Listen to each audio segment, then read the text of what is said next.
Welcome to Ill-Equipped History, where two best friends tell you a story from history, and no one told us to do that. I'm Morgan, joined by my asthmatic co-host, Emileigh. Hello! We're just talking about how she needs an inhaler. I can't breathe. How are you doing, Emileigh? I am good. I got a promotion this week. Yay! Yay! Promotions are so great. Yay!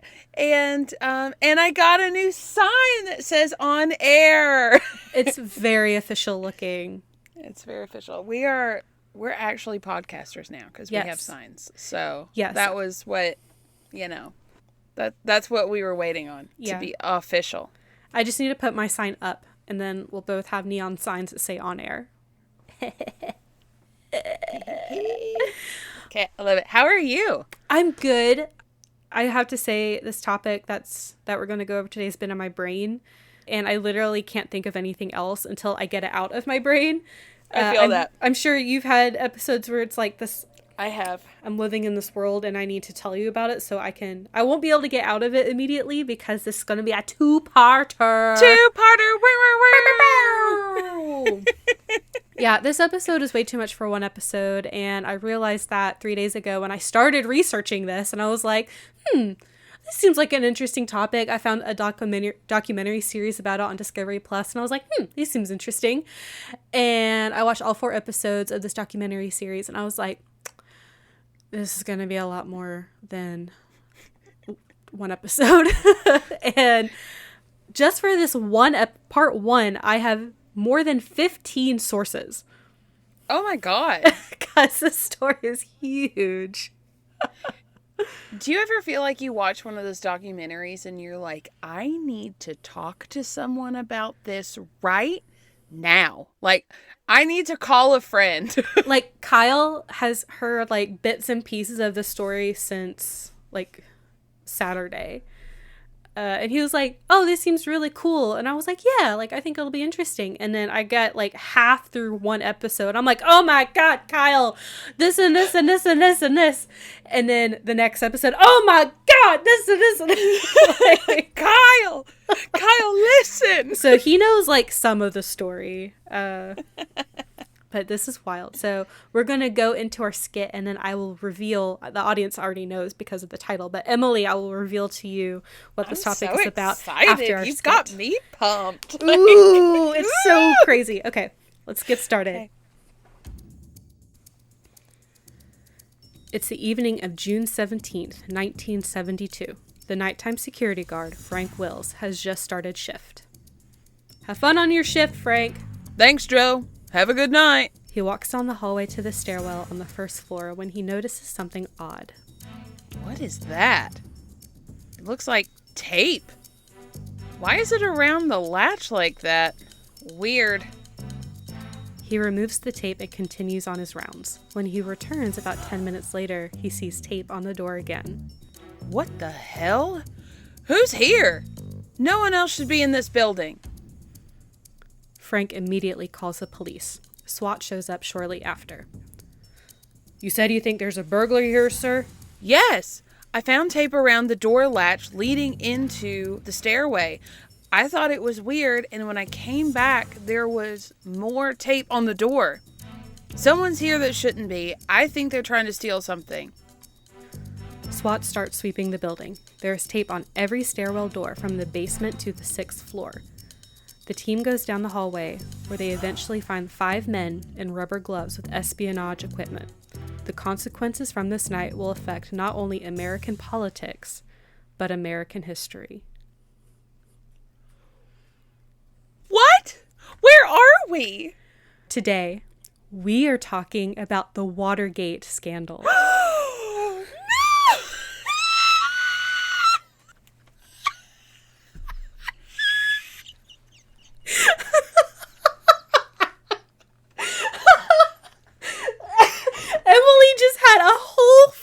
Moment. I think she almost lost her headphones.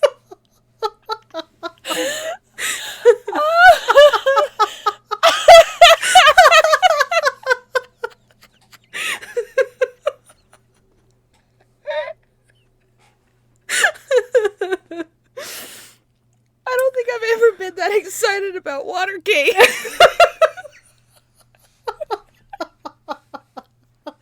I put my head on my picture, like... She's got tears in her eyes, y'all. Like, I don't think I've ever seen her arms move that much in my entire life.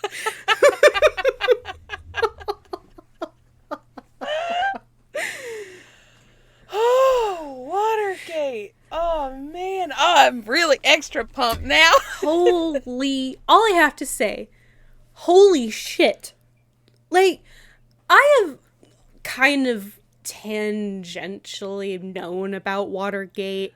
They loosely teach it in school. They're just like, this happened. Yeah. And then that's it. Yeah.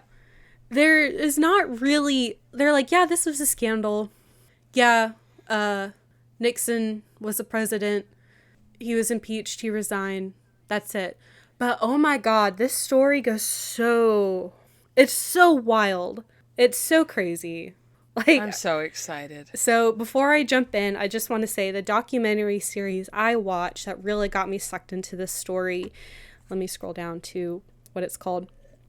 It is called Watergate: Blueprint for a Scandal.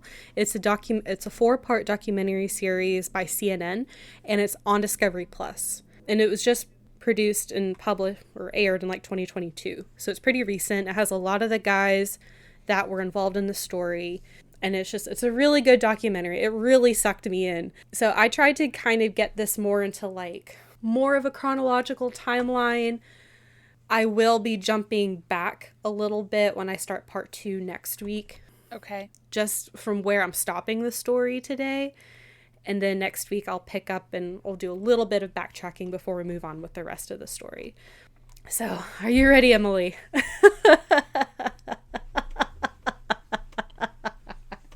See, again, we need to start videoing these because I kind of wish I could go back and see that reaction because that was pure emotion coming out. That was...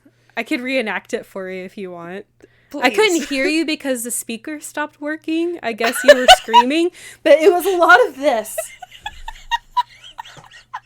I screeched like a pterodactyl. You did. It made like the speakers go silent on your end because I stopped hearing noise. So it was just you silently like waving your arms in the air.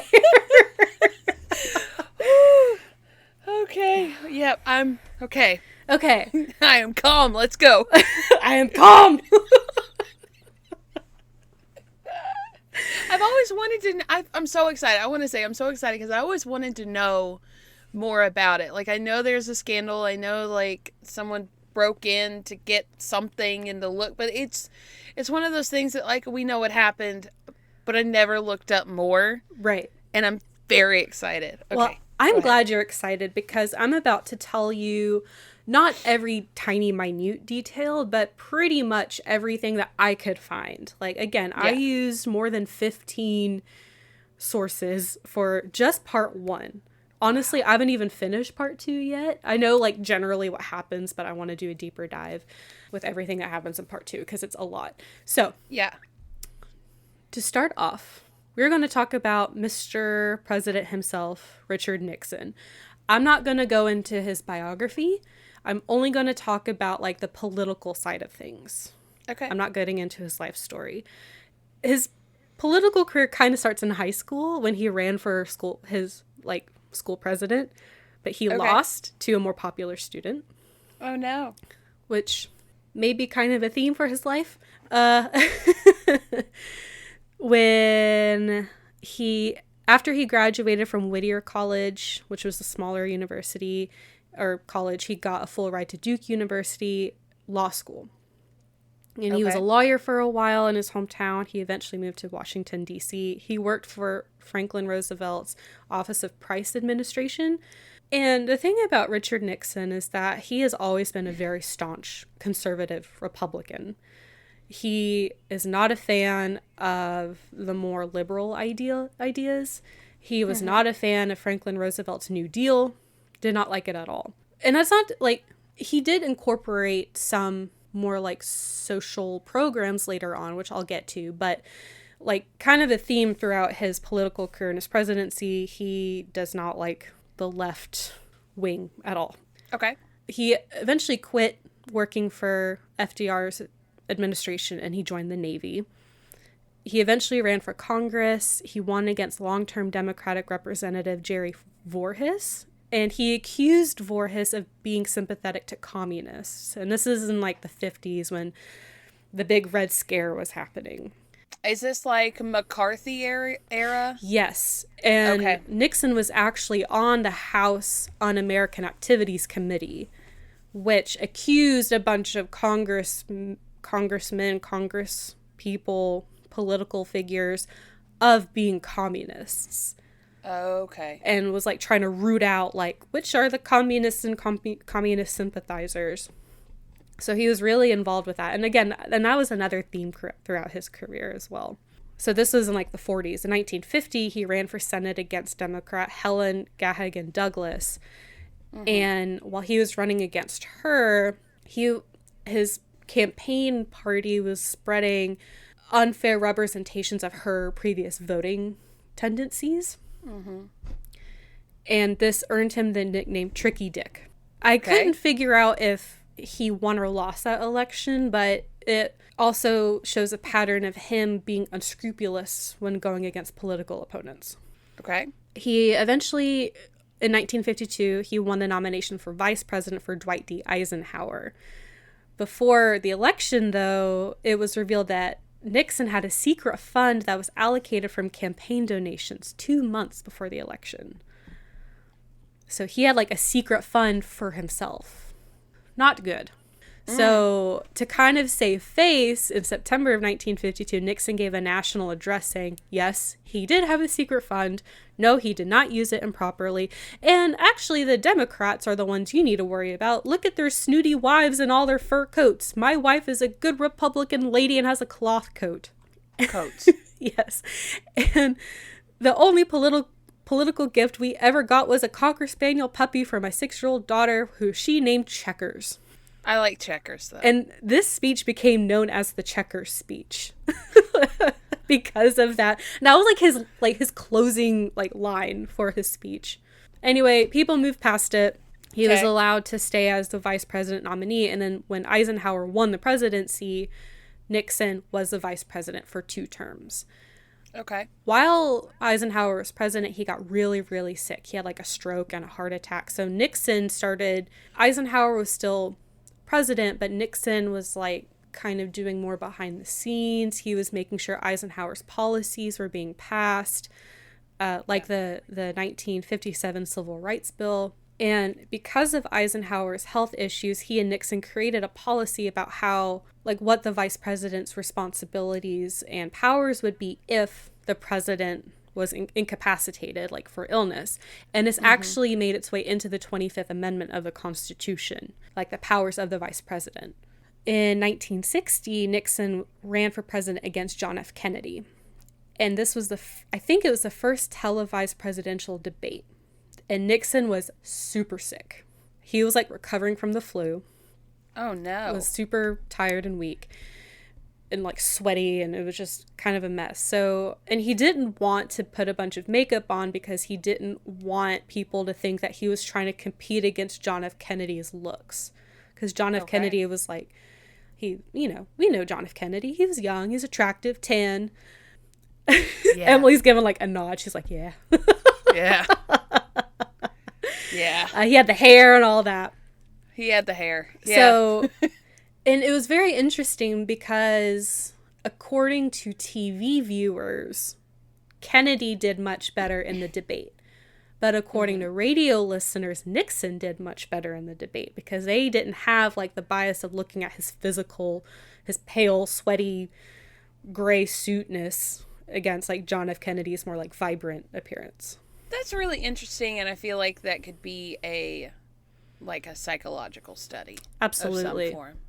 And there is a thing in psychology, I think it's called like the halo bias or something, but people who are more attractive, like conventionally attractive, they are seen as better.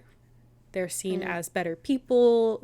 If they have transgressions, they're not seen as being as severe as someone who did the exact same thing who's less attractive. Yeah. Humans are weird. I think I've heard of that. Yeah. Humans are weird. Anyway, so, and actually this is very interesting. So this presidential race was very, very close. Like, very close. Like, only 120,000 votes or something like that. Like, very narrow margin. And it even, like, triggered recounts because it was so close. But Nixon was like, no, like, don't worry about it. Don't worry about the recounts. No one's going to try to steal the presidency. There are a lot of parallels between this case and this topic we're covering today and things that have happened in recent history. That's interesting. But he was like, no, like, don't worry about it. John F. Kennedy's president. In 1962, 2 years later, he eventually decided to run for governor. He didn't really want to do it. He did anyway.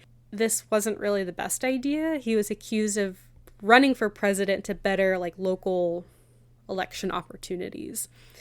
And he lost by a lot. It kind of made him a little bit unpopular.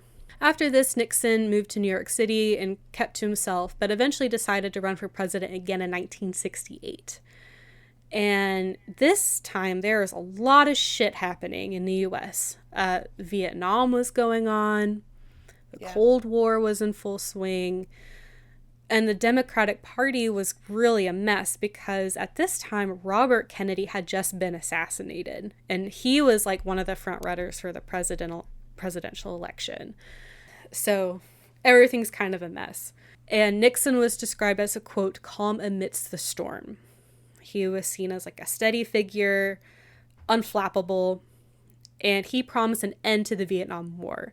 So he eventually was elected president in 1968, was inaugurated in 1969. That's where I'm going to stop with like kind of his presidential journey because we're about to pick up. But I just have a couple things that he accomplished during his presidency to kind of give more of a balanced look at who he was as a president. Yes, there are some things that he did that weren't great. But there were some things that he did that I was reading, like, it was biography.com, I'm pretty sure, but it was talking about how he was able to toe, like, the bipartisan line. Yeah. Pretty effectively. For example, he appointed biracial committees to work on school desegregation in the South in a way that Southern states were generally happy with. Okay. So in 1968, 70% of black students were in all black schools, but by 1970, 18% were in all black schools. So that's a huge decrease from 70% to 18% in just 2 years. Yeah. Of desegregation.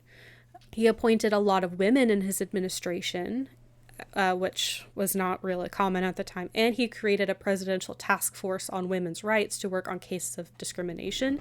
And he ordered the Department of Justice to try sex discrimination cases and had the Department of Labor create sex discrimination policies.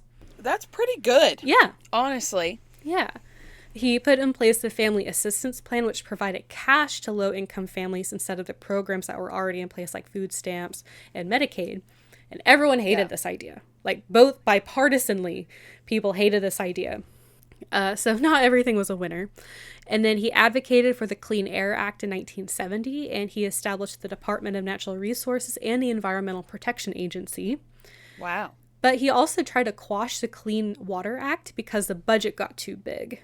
Congress overturned his veto, and then he retaliated by impounding half of the money. So, again, like... it's give and take. Yeah. And then I'm not even going to go into all the things going on with China, the Soviet Union, Vietnam, South America. We'd be here for hours. Yeah, you just have to know that Henry Kissinger was in his cabinet. If you know anything about Henry Kissinger, rest in distress. He was responsible for a lot of conflict in the world, let's just say. Anyway, the kind of vibe that I got from looking through everything is that Nixon, he was someone that would kind of do whatever it took to keep his position of power. One source I read said that he was becoming known more as someone who would rather confront than compromise. he wanted to consolidate his power throughout his presidency, and his attitude suggested that he thought the president was above the established checks and balances set forth in the Constitution, which is really the problem. Problematic. Yeah. It's problematic, and it's kind of why our story happens today. So in the 1960s, the standard of living in the U.S. was at an all-time high. And this is more to give context of what the U.S. was like. The after effects of post-World War II, baby boomers, and the Cold War military spending all tied together to create a really strong economy. Television was becoming more popular as a medium. The civil rights movement was in full swing. There were more measures to help people in poverty and those struggling with mental health issues. The 1970s saw the women's movement, an expansion of social work. So things weren't perfect, but as a whole, like, things were pretty good. Like, people were happy for the most part. Like, yes, there were social things like the civil rights movement, of course, but like that was passed, like, I think the Civil Rights Act was passed in 1968. So, there are good things happening. Yeah. Okay. So now we're getting into like the story. So I'm going to say a couple names, and I have pictures of these gentlemen throughout the notes so you can have a look at them. So Nixon's inner circle at the time of the story. While he's president, we have Jeb Magruder, who's the deputy director. We have John Mitchell, who's Nixon's campaign manager, and he's the former attorney general. We have H.R. Bob Haldeman. He's the White House chief of staff. John Ehrlichman, he's the assistant to the president and was in domestic affairs. And we have John Dean, who's the counsel to the president. And John Dean is like our main character in the story. He was in the documentaries I watched. He is very vital to this story, which I'll get into later, if you don't already know everything that happens with Watergate. So they're talking, everyone in the documentary I was watching said that Nixon was vindictive and vengeful. Mm-hmm. He literally had a list of people he considered his enemies and would get people to snoop on them and work to undermine their influence. There were 823 people and organizations on these lists. Good Lord. Some people and organizations include Paul Newman, the actor, Edward Kennedy. He hated the Kennedys. The Black Panthers, the New York Times and the Washington Post, Jane Fonda, the actress, and Georgia O'Keeffe, the artist. Why? And these were people that may have spoken out against Nixon or just kind of ideally didn't match his politics, like if they were liberal or Democrats. A lot of times they're on his list. And again, there's 823. I'm not going through all of them. That was just a couple. I was like, oh, I know who that is. Put it on in my notes. And retaliation tactics against these people included not inviting them to White House dinners, special events, and allegedly sicking the IRS on them to audit them and just kind of make their lives miserable. So he wasn't arresting anyone. He wasn't beating anybody up, but he was misusing his powers as president to make his political enemies, quote unquote enemies, miserable. Yeah. Wow. So we're already really not off to a good start. And many of Nixon's former cabinet members and staff all said in the documentary I watched that he would go to whatever lengths necessary to get what he wanted. So now we're going to jump forward to 1971. The Pentagon Papers are released. And the Pentagon Papers are, the actual title of the papers are the Report of the Office of the Secretary of Defense Vietnam Task Force. And this was a series of documents that were released by Daniel Ellsberg, who's a military analyst, which shed light on the bungling and the misuse of resources during the Vietnam War and how the American citizens were misled about why the war was happening. And it wasn't just Nixon. It was all the way back to FDR. It's FDR, Eisenhower, JFK, Nixon, how they all mishandled the Vietnam War. And this pissed off Nixon. Oh, it royally pissed him off. And actually, you can look up the Pentagon Papers because I found them. I did not go through them because there are over 7,000 pages, declassified pages 1,000? you can look at. 7,000. Holy shit. Which is only about 38% of the report. What? It's a lot. But you can go to the National Archives website and you can look up the Pentagon Papers. And if you want to go through 7,000 declassified documents, you can. They're available in PDF. Anyway, so in response to the leaking and the whistleblowing of the Pentagon Papers, he created a task force to kind of help mitigate his paranoia and vindictive personality. So the squad he creates are known as the Plumbers. And their job is to track down leaks and discredit enemies, quote unquote. I like how they're called the Plumbers. Because they got to track down leaks. They got to track down the leaks. And there's several movies made about these kind of events. So there's a movie about the Pentagon Papers called The Post, which has like Meryl Streep and Tom Hanks in it, I think. And then there's a movie called The White House Plumbers, and it has Woody Harrelson in it and another guy. But when I was trying to find pictures of the actual real life plumbers, pictures of the movie kept showing up, and I was like, no, I want a picture of the actual guys. So the men that were in the plumbers included G. Gordon Liddy, who is a former FBI agent and possible Nazi because he would sign with like the SS after his signature. So that's great. Huh. Yeah. E. Howard Hunt, who's a former CIA officer, Bud Crow, Chuck Colson, and David Young. So we got these 5 guys on the plumbers. And really it's Liddy, Hunt, and Colson that I talk about the most in this story. Okay. So after the Pentagon Papers released, Nixon wanted the plumbers to break into the office of Ellsberg, who again was the whistleblower, his psychiatrist. Nixon wanted the plumbers to break into Ellsberg's psychiatrist's office to try to get dirt on him. Thankfully, they didn't. They successfully broke into his office, but thankfully didn't find anything. So I guess that means that his psychiatrist did a good job of like keeping his confidential papers locked up correctly. Oh my God. But they were also talking about firebombing an institution in order to get their hands on some papers, which thankfully they did not firebomb the institution. But Nixon, like in the documentary, they were talking about saying Nixon's going like, firebomb them.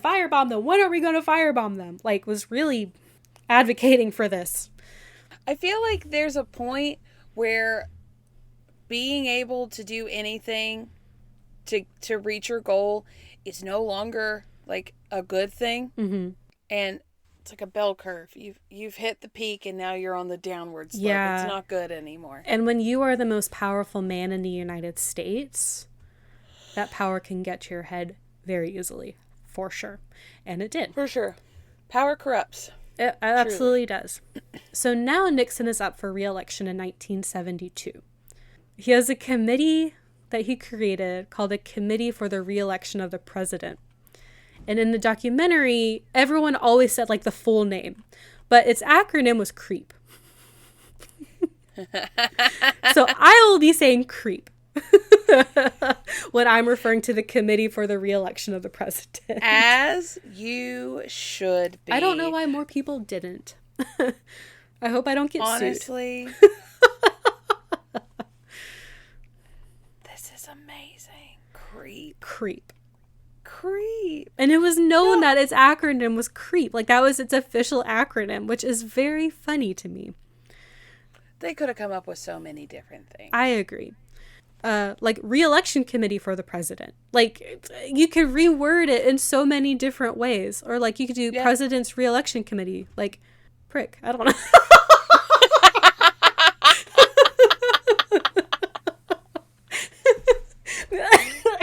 Maybe that one wasn't better.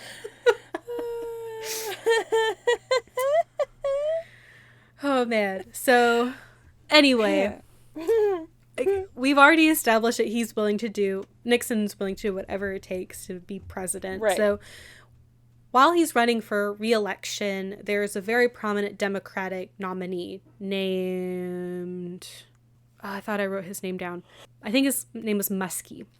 But Nixon hated him, and he was like, if Muskie wins like the presidential nominee, like the Democratic nominee, then he very, very may well be elected president. Like he may win in the election. Yeah. So Creep wrote a letter saying that Muskie was like making fun of the derogatory term for French-speaking Canadians called, and the term is Canucks. So this became known as the Canuck letter. And basically it was accusing Muskie of saying all these horrible things and laughing. And it got like, it spread like wildfire. Everyone was like, oh my gosh, what a horrible thing Muskie did. And he literally had to like have a public address and was like, I did not write this letter. I would never write this letter. I don't know who would do this to me. So they wrote a letter as if he wrote the letter.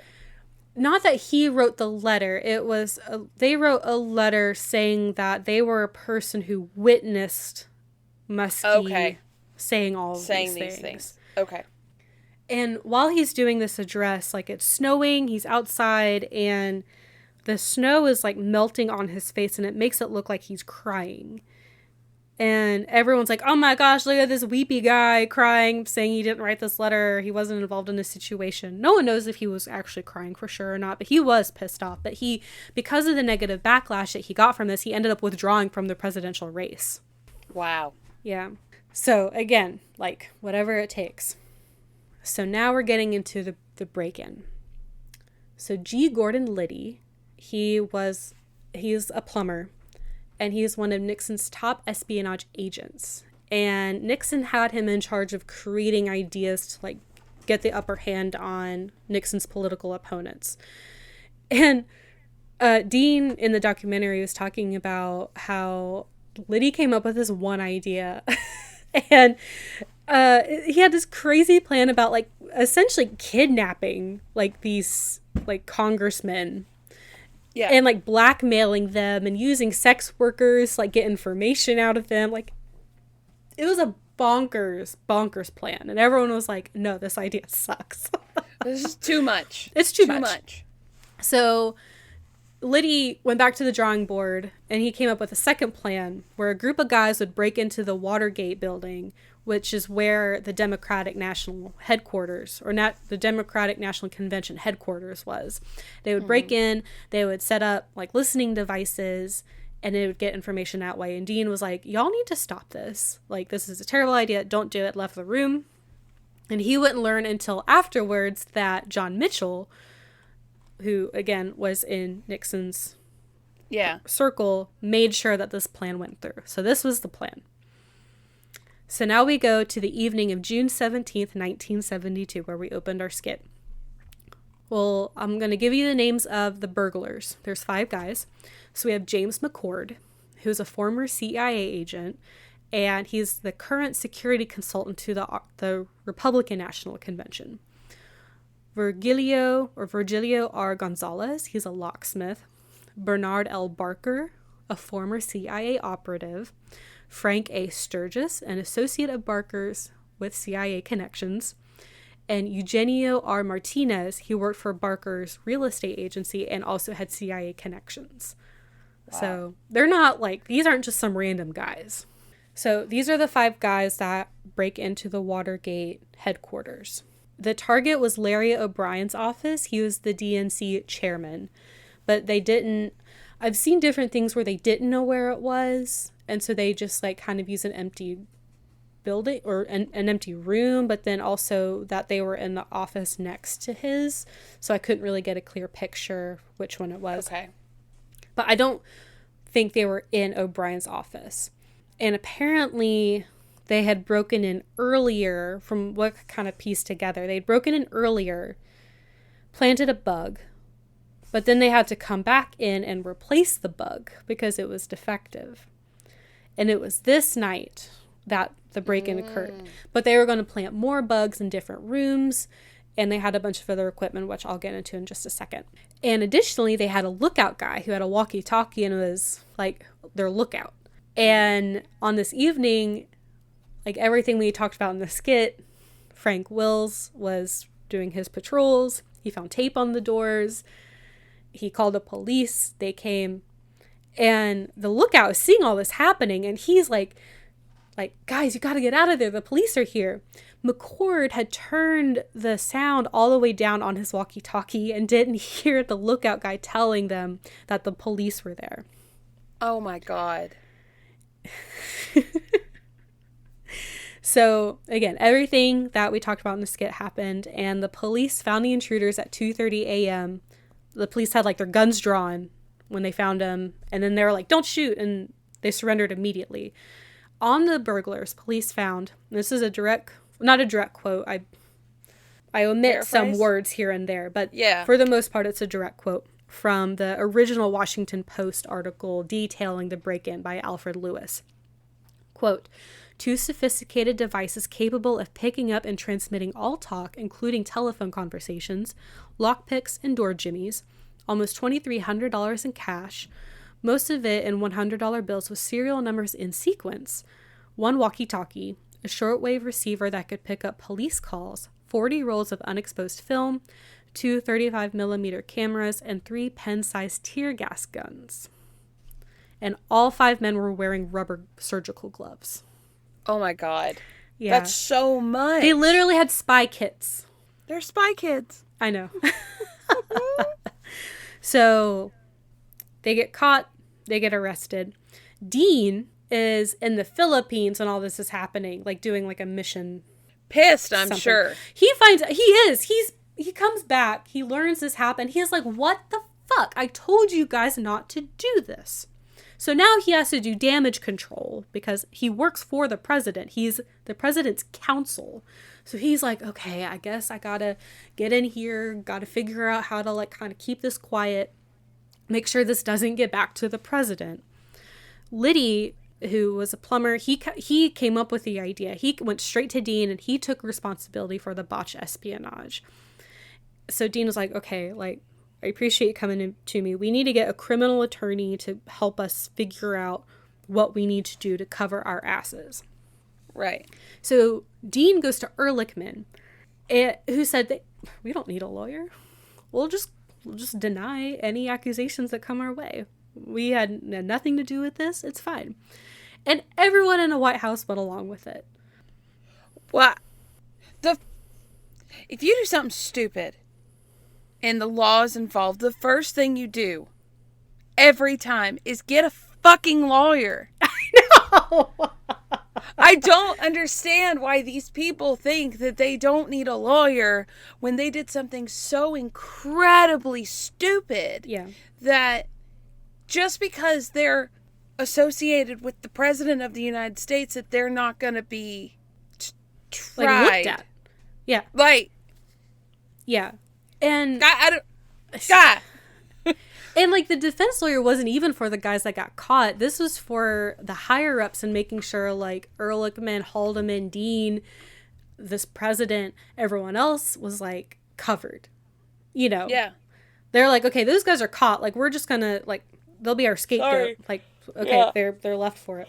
And so now Dean is like, okay, I gotta figure this out, and he becomes fully involved in the cover up. Initially, the scandal, like the break-in didn't get a lot of attention. Like all anyone knew is like 5 guys tried to break into the Watergate DNC headquarters. Weird. Okay, moving on. And there were only a few that saw the need to report on it. So there's these 2 journalists named Bob Woodward and Carl Bernstein. I saw somewhere there a lot of times they're referred to as Woodstein because they're always together. They were 2 like late 20s reporters for the Washington Post that were like, y'all, we need to cover this story. This is important. Yeah. And they were really the only people reporting on this. Like I bet it made them big when it all came out. Oh my God. That they were the first ones to like report on it. Really? And the Post was behind them. Like they were the only 2 that I could really figure out for the Post that were not just like covering what happened, but like digging into the details, what happened. And At one point, both the publisher and the editor of the Post were threatened to stop the story, and they're like, nah, we're going to keep reporting on this because it's important. Do the news. Yeah, we're going to do the news. We're going to uncover the truth. So after the break-in, the FBI is like, we got to start investigating this. Yeah. One thing I will say about the story is that there were people that did the right thing. Okay. There were people that were like, we got to step up. We got to investigate this. While the public in general was like, who cares? Yeah. The FBI was like, shit's going down. We got to figure out what the hell's going on. So when the FBI starts getting involved, the cover-up team was like, oh shit, now we got to get in first. We got to find what evidence we can and make sure it doesn't get into the FBI's hands. Right. They find a bunch of stuff, most of it incriminating for the burglars. Not a whole lot leading back to anyone else. Ehrlichman's like, get rid of all of it. But Dean is like, no, we need to hand this over to the FBI so it looks like the White House is cooperating with the investigation. Right. And people will not suspect us.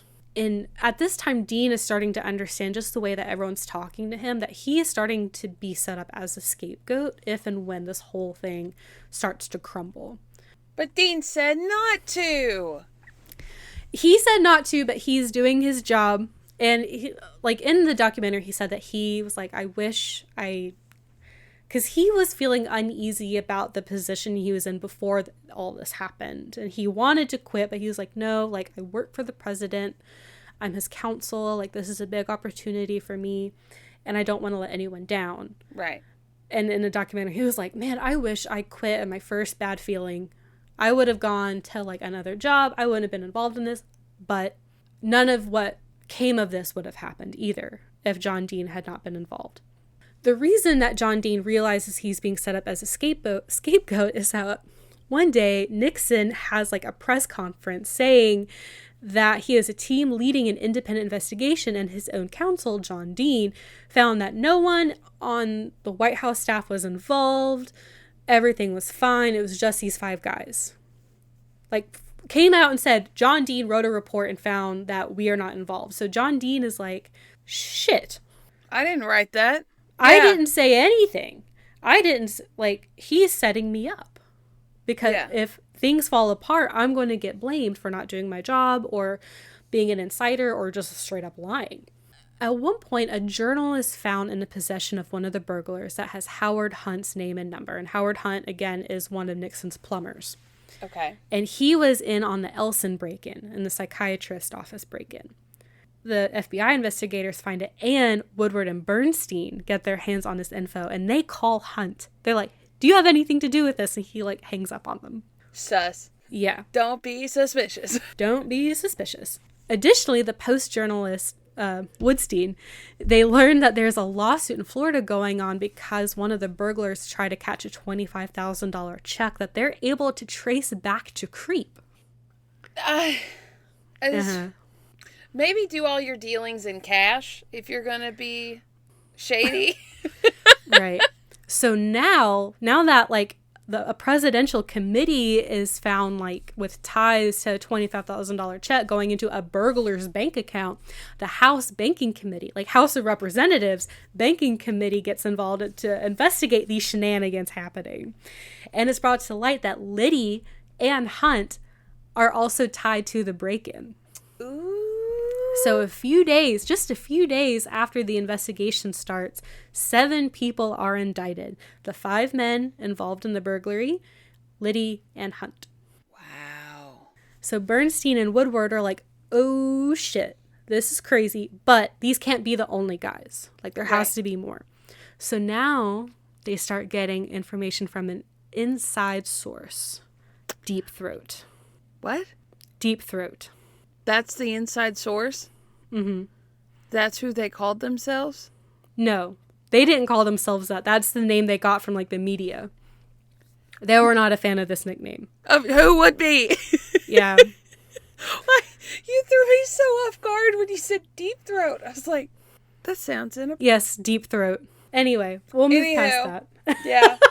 I don't know if I can, but okay. This was their inside source that was giving them like seeds of information about everything that was happening with the Watergate. It's starting to become known as like the Watergate affair. Woodward was more or less the only person that was really like directly involved with Deep Throat. Like they would meet in like parking lots at night, and like he never saw his face, and like making sure they're not followed, like super like film noir, super secret spy shit. Basically, Deep Throat's role was limited to telling them if the information they had was correct or not. Okay. Woodward called him as, quote, decidedly unhelpful on some occasions. I think, I didn't write it down, but I think at one point they were kind of closing in on Coulson, I think, as someone who had ties to the break-in, and Deep Throat was like, no, don't look at Coulson. But then they did anyway, and they did find things later. So Deep Throat's identity wasn't revealed until 2005. Was it Dean? No. Who was it? His name was W. Mark Felt. Okay. And I think he worked for the FBI. Okay. He didn't even tell his family until 2002. What? Yeah, when he was like 88. Oh my God. So for 30 years. Now, how does he come into all of this? Is he just finding stuff out and then just... Well, because the FBI is actively investigating the break-in. So, and Woodward and Bernstein are the only journalists really working on this case.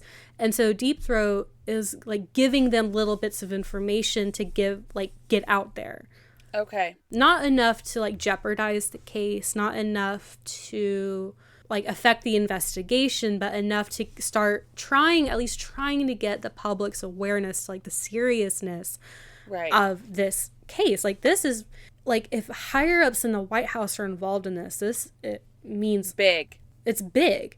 Like there's so much breaking of the law happening here, like spy shit happening within the United States against potential just political parties. Like this at this point is unheard of. Wow. So the Post journalists are doing whatever they can to investigate the break-in. And unfortunately, the Nixon administration is doing whatever it can to stop them. Okay. And they're hitting dead ends. They're getting threatening phone calls. But Bernstein and Woodward learned that there are secret creep funds that were allocated to spy on Nixon's political enemies. And they were able to trace Mitchell to those funds. And they called him. And they're like, hey, are you involved in these secret funds? We know you are. And he was like, fuck you. I'm going to get you like wrecked if you don't stop. So Mitchell threatened like the entire Washington Post and threatened to get Bernstein and Woodward arrested because they were subpoenaed and they found these notes that were like from just like their research notes. And Katharine Graham, who's a publisher of the Post, was willing to take the fall and let herself be arrested so Woodward and Bernstein could keep writing their story. Oh my God, did she get arrested? I couldn't find if she actually did or not, just that she was willing to. But I don't think they ever moved forward with an arrest or not. Wow. Like, this shit is so crazy. With the Post, like, publishing all these stories, like almost constant stories about all these new leads and events happening with the Watergate break-in, the public really wasn't even paying that much attention in the first place. There are only a few people here and there. Like, I found this another, like, wasn't really, it's kind of a documentary, but there's this talk show host named Dick Cavett in the 70s, and he started reading the Washington Post articles and was like, oh my God, this is crazy. Everyone needs to know about this. So he started talking about the Watergate break-in on his talk show. And I don't think he was like so much a political talk show host. He was just like a nighttime talk show host. But he even had like Edward Kennedy on the set. He had like, as the case kept progressing, like he had like the previous attorney general come in. He had multiple senators come on the show to talk about their opinions of everything that was happening with the investigation. Yeah. But again, like he was one of the only ones talking about it. And finally, right before the election happened, a CBS correspondent, Walter Klondike, who had a really big, how am I going to say this? Like a really big place in the news. Like he was a very well-known anchor, a very beloved news anchor, he started talking about the Watergate break-in as well, despite enormous pressure from the administration to not do so. Yeah. But again, like, no one was really paying attention. Like, they're like, oh yeah, this break-in happened. Okay. So the election happens because while all this is going on, Nixon is still running for president. He wins by a landslide, by like 2 million votes. Damn. The only states that he did not win were Massachusetts and Washington, D.C. He won every other state. Wow. Which is crazy to me.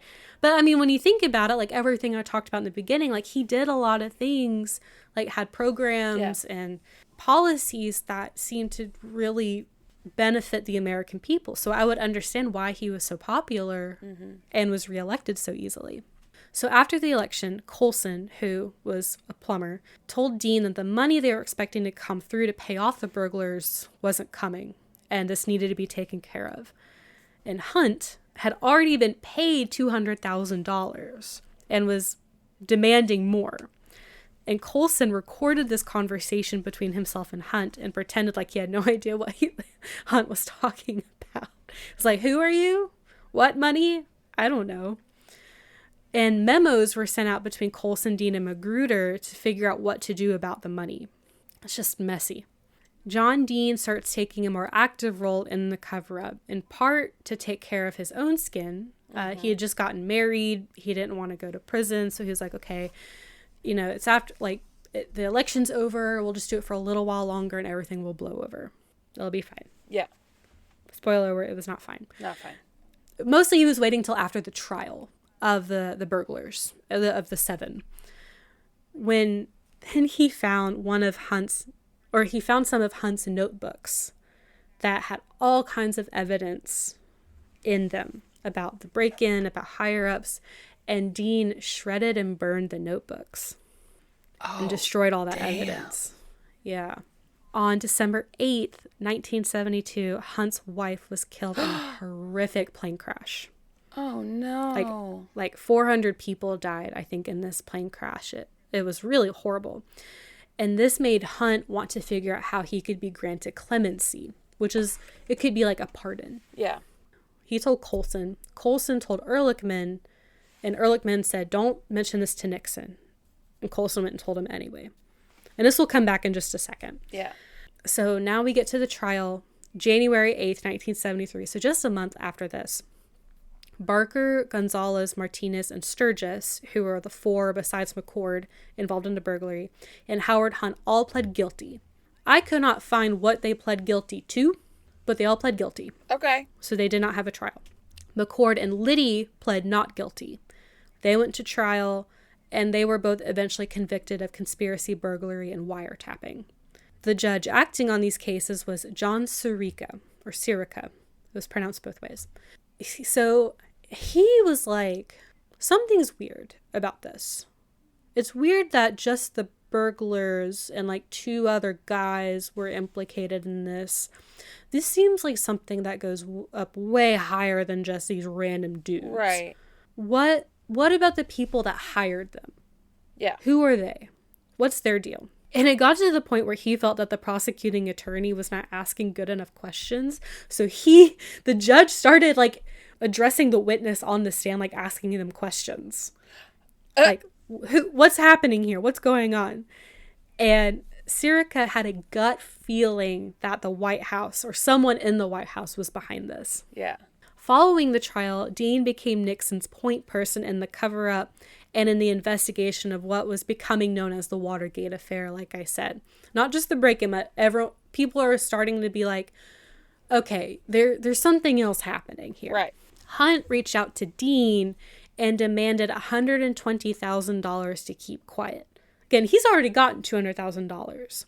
He demanded $120,000 more dollars to keep quiet. And Dean was like, nah, I don't want any more part in this. I'm out. Like, I don't want to be involved in extortion. Yeah. He was already kind of freaking out because everything that they were doing was obstruction of justice. Yeah. And at this point, this wasn't really something that was used a lot, especially in federal cases. And it was unthinkable that it would be occurring within like the president's staff or involving the president himself. Dean is a lawyer. He's not a criminal lawyer, but he's a lawyer. So he's reading up about obstruction of justice and he's like, this is like everything we're doing. And he's freaking out about it.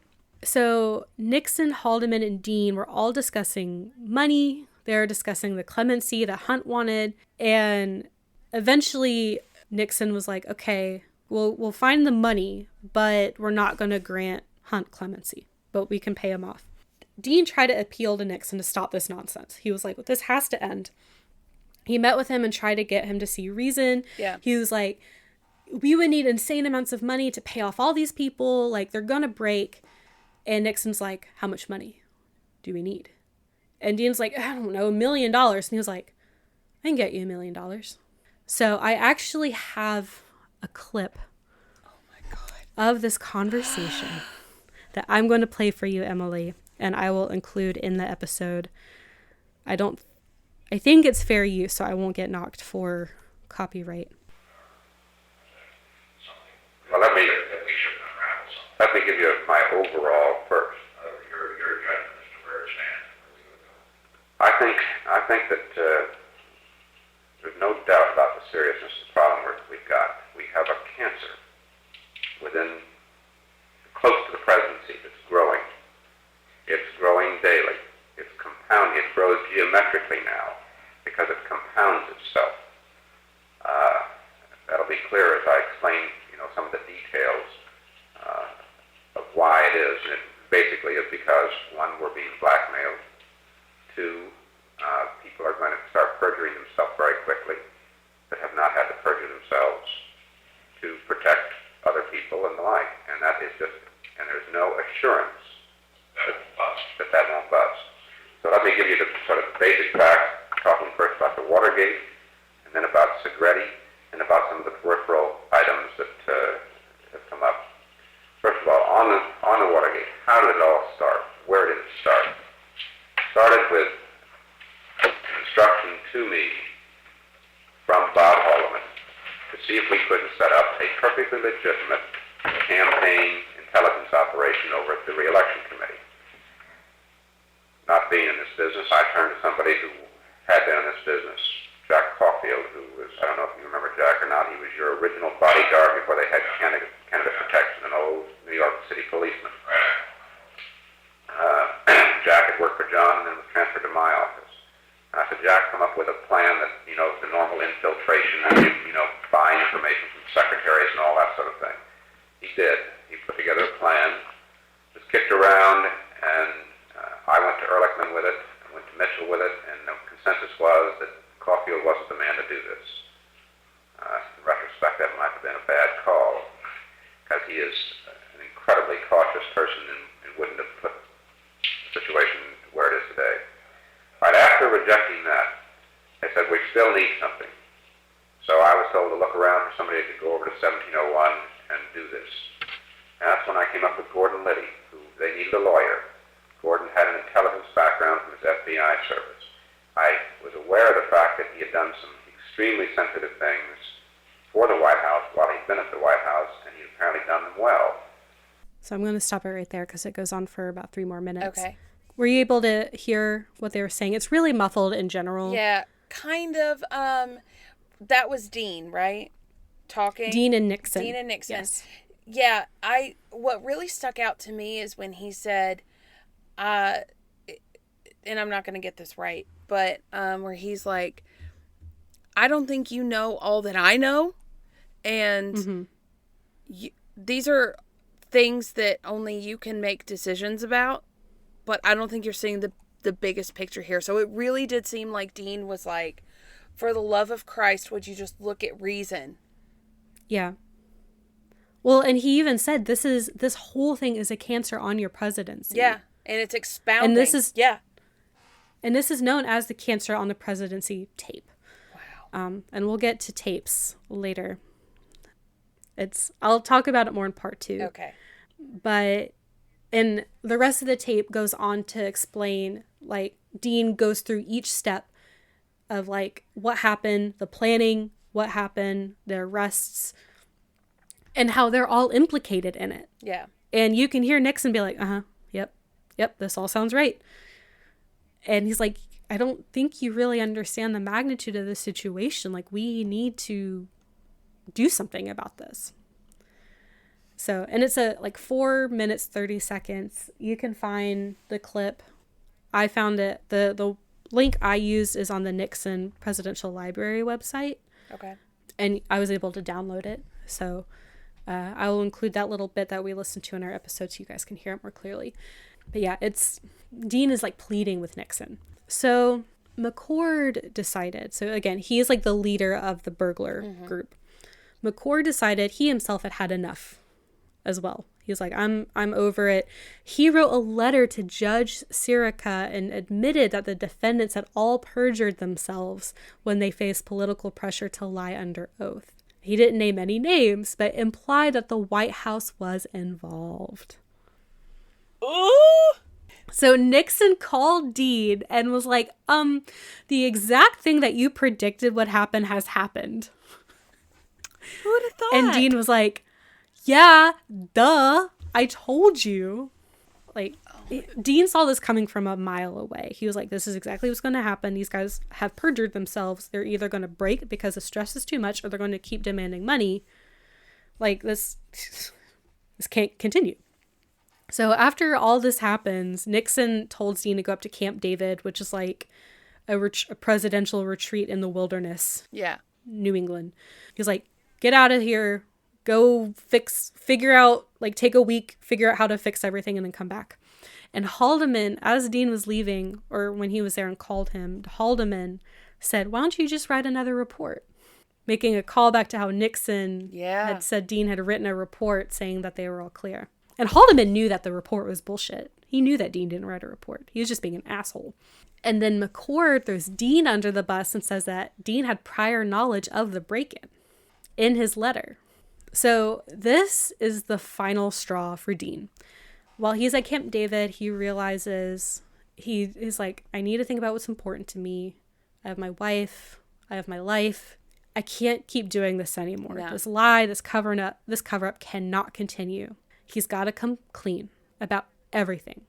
He understands he may go to jail for this. It doesn't matter. This blatant corruption and constitutional violation that the president is doing has to stop. And Dean is about to blow this whole thing wide open. And that's where we're stopping for part one. Why would you do that to us? It was the only place I could think of that like had a natural stopping point before things really fucking go. It makes sense. Because oh my God, does it fucking go after this? Listen, y'all, I have to wait a week too. So typically when we do 2-parters, we like record them just like back to back. Just go ahead and then split them up. No, she's making me wait too. So I feel your pain right now. Well, I'll just say that things are about to get wild. Wild. Y'all thought this was wild. It gets even more. There's more secrets, more like the hearings that like I'm really excited to talk about the hearings and just everything that happens afterwards. Who would have thought that the break-in itself would not be the exciting part? Right? Like that's like when I went into the story, like, again, it's 4 parts and they talk about the break-in in the first episode. I was like, what more do they have to talk about? Oh boy. They have so much to talk about. That was like the Isabella Stewart Gardner Museum. Mm-hmm. That was I think 3 or 4 part episode. And the first, I think, 2 episodes was just the break-in. The next 2 were all about the mob and how they were involved. It's like, how? Yeah. No, most of the story is about Dean, about the inner circle, how everyone plays a part in this, and then people doing the right thing. Good. I'm not going to say it as a happy ending, but you will feel justified at the end. Okay. So. Good. For the most part. For the most part. Because this is America. I mean, you can only get so much. And our justice system is whack, but It do be whack. for the most part, Yeah. things are justified. Yeah, I feel a lot better. I feel like a weight has been lifted off my shoulders now that I've like started Yeah. being able to talk about this in full. It's not like buzzing around in my brain anymore. And you can like text me throughout the week while you're doing more research and not give it away because I know what we're talking about now. So I'll tell you some, like if I find something crazy, I'll be like, oh my God, Emily. yeah, please do. I'm excited to talk about part 2 next week after my vacation Yeah. with my boyfriend. Boyfriend. I'll let y'all know what we do. Yeah. Text me when you figure it out. I want to I know. will. I'll probably find out like when we get there. Probably. He's not even going to tell me what to pack until like Thursday or Friday. And we leave Friday. I'm stressed. I would tell him to just pack for you, but I don't know if I could handle that. I know. No. No, I'm too picky. I'll let him like pick out an outfit for me, like a dress maybe. Because we have different senses of fashion. True. Yeah, just He's more of a polo and slacks kind of guy. yeah. No, I would not. I don't think I would let Nick pick out my clothes for me, only because like I get irritable if the clothes I put on don't feel right that day. So like I'm just I have to have the right clothes. Mm-hmm. Makes sense. Yeah, and sometimes that means they're his clothes because they're more comfortable. Comfy man clothes. Comfy man clothes. I know. I've given back a lot of Kyle's clothes that I've stolen because I feel bad. I don't. Because I have all of my clothes. He doesn't have a lot of clothes that he wears. Like, not a lot of comfy clothes. Yeah. He has a lot of polo shirts. He has a lot of slacks. And a lot of t-shirts. But he doesn't have, like, a lot of hoodies. No, So, I like to put on Nick's oversized shirts and just like wander around the house in like just shorts and a big t-shirt, and it's that's nice. and I do put them back on his side of the closet, so That's very nice of you. I just turn around and I pick from his side. All right. Well, We should do socials. we'll go ahead and let these people go. Yes. Yes. Okay. Find us on Facebook. Ill-Equipped History podcast group and page.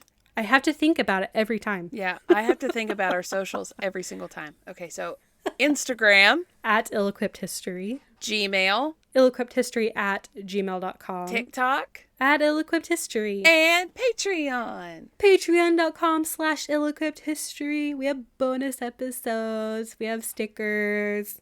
Yeah. And you get a shout out. Yeah. And don't forget to like, share, shout it from the rooftops, Rate and review. rate, review, comment. If you find any of our episodes interesting, just share it with a friend. That one, just specifically share it. You know? Why not? Yeah. It makes our day when you guys leave comments on our social media. And we love hearing from you guys. If you loved an episode, even if you didn't like an episode that much, let us know and we can improve ourselves. Yeah. Just do it Kindly. politely. Yeah. Remember, I am sensitive. She's a delicate flower, I'm y'all. a delicate flower. So if you're gonna be sneaky, don't call your group creep. For sure. I think this story has a lot of morals in it. It does. Like, don't exploit. Yeah. Don't Break into Watergate. sick the IRS on people you don't like. Yeah. The president is not above the power balance thing. Yep. And trust your gut, Mr. Dean. Like Mr. Dean should have done. Mm-hmm. Leave. And he will do. Okay, good. I can't wait till next week. You'll be like, yeah, Dean, next week. Am I going to punch the air some more? Maybe. You probably I've will. done that like 4 times this episode. We should probably go. All right. Yeah, let's let these people go home. Okay, bye. Okay, bye.